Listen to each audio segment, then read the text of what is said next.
Hello sisis, kumustang lahat? So kahapon ay may konting salo-salo sa bahay namin, sa maliit naming bahay. Nagsiksikan kami dahil ay inalala namin yung mao kong baby. Bali, first death anniversary niya. So, naganda ako ng konti para pagsasaluhan naming magkakaibigan. So, ayan ang inihanda ko kahapon.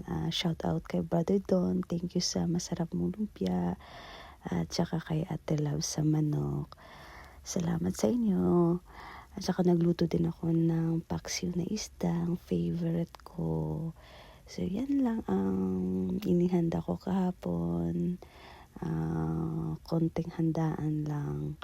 So, ito yung mga kaibigan ko.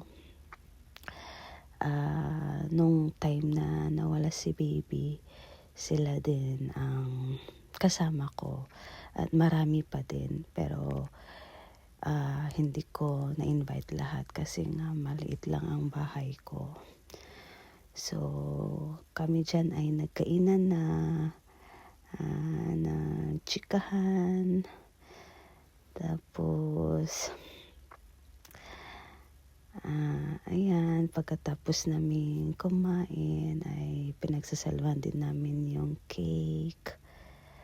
So, ayan, iba talaga pag in love.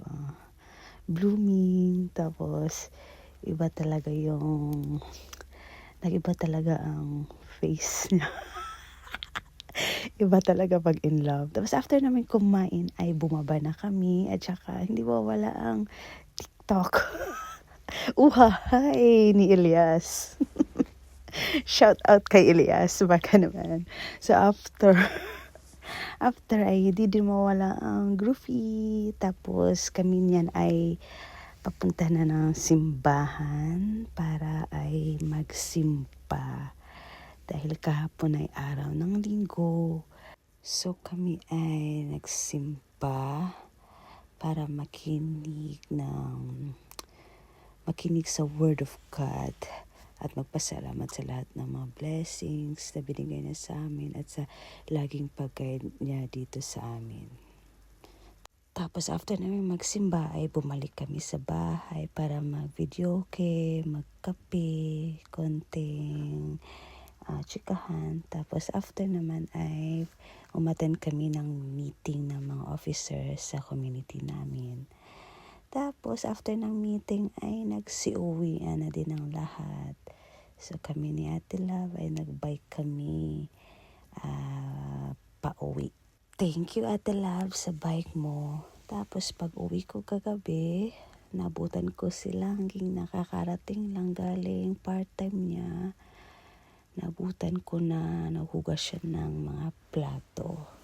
Tapos after nyan ay kinulit ko siya na TikTok muna kami saglit. Then after nyan ay nagchikahan muna kami saglit. Tapos, yan lang for this video. Thank you for watching. God bless everyone. Bye.